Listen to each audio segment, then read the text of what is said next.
We are situated at the westernmost tip of the state.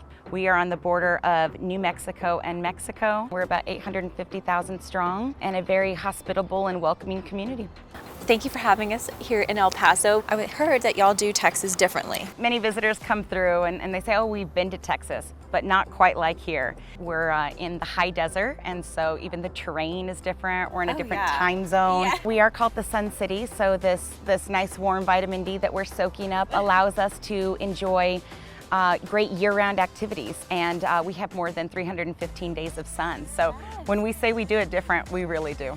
I'm so excited to be here. So what are your recommendations for me? So Franklin Mountains has to be on your to-do list. We are the only Texas city with a mountain, and lucky for us, it's right in the middle of the community. I know, it's like, it's your backyard basically. It's the largest urban park in the country. So I have to tell you, our Mexican food is second to none. Okay. And this is authentic Mexican food. We've got a great region that offers a lot. I love this. I'm falling in love with El Paso. I love that. I love that. That was our plan the whole time.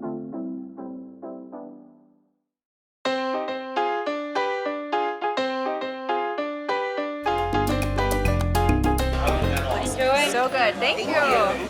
What do we have going on? We have our green sauce enchiladas with chicken.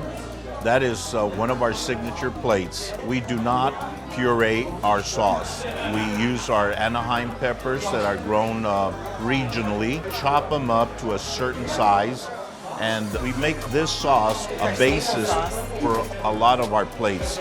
This is amazing.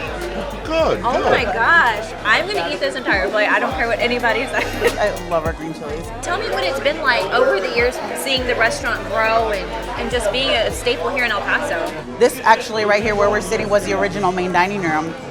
Over here in this room, this was actually our kitchen. This other room that's over here in this area, it's what we call Tony's room, which is an homage towards my great-grandfather, my dad's grandfather. Okay. He was the founder of L&J. And when he founded it, it was actually known as Tony's Place. Okay. And they changed the name over in 1968, and that's going to be under my grandparents' names. Lily and John, which is my dad's mom and dad. I was going to ask who are L&J? Lily and John. When I was reading, so there were like slot machines, and it was open during Prohibition, and so like that's super cool. There's so much history in this building. There's so much history, colorful history at that, and if only walls could speak, what stories would we hear? People love y'all. We attribute it to not only our longevity here, but also our staff. I mean, we do have an incredible staff, an incredible workforce. Y'all have been so amazing to us. I can't tell you how much I appreciate it, and I'm not gonna cry, but like there's a lot going on in here, and I love it. Restaurants are the cornerstone. They're the fabric of every community. I can't wait to come back and see how much more it's grown. I've got plans. Got plans? I mean, I've already made a huge dent in these enchiladas, and I'm going to continue eating. Doing good. I know. You're so leaving us good. behind. I know. Thank y'all again.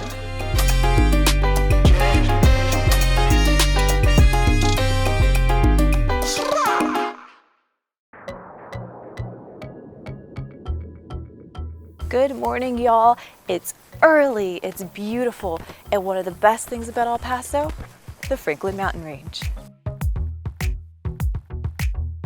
This is the brand new visitor center. It's beautiful. I love this right here in front of me, in front of us. Yeah, this is Franklin Mountain Range that is at a scale. It was created to help visitors orient themselves around the park.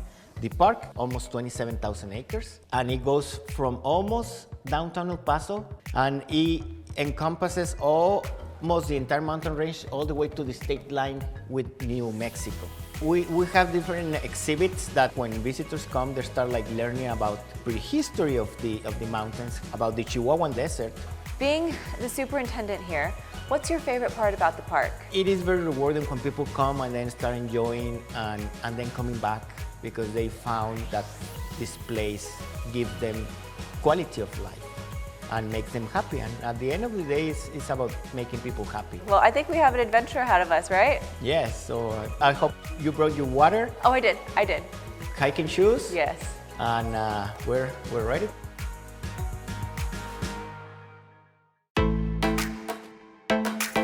We have over 130 miles of trails in the park. So we're climbing to those caves The name Aztec Caves is kind of funny because back in the early 1900s, somebody found pottery shards. Oh, wow. And archaeologists back then didn't know much about the local cultures of northern Mexico. So when they found it, they pretty much say like, oh, it must have been from the Aztecs. Wow, absolutely beautiful, breathtaking. Can you imagine all the stories that are in here? Yeah, I mean, if the rocks could talk. This is amazing. Thank you so much for showing this to us. Yeah, no, absolutely. It's my pleasure.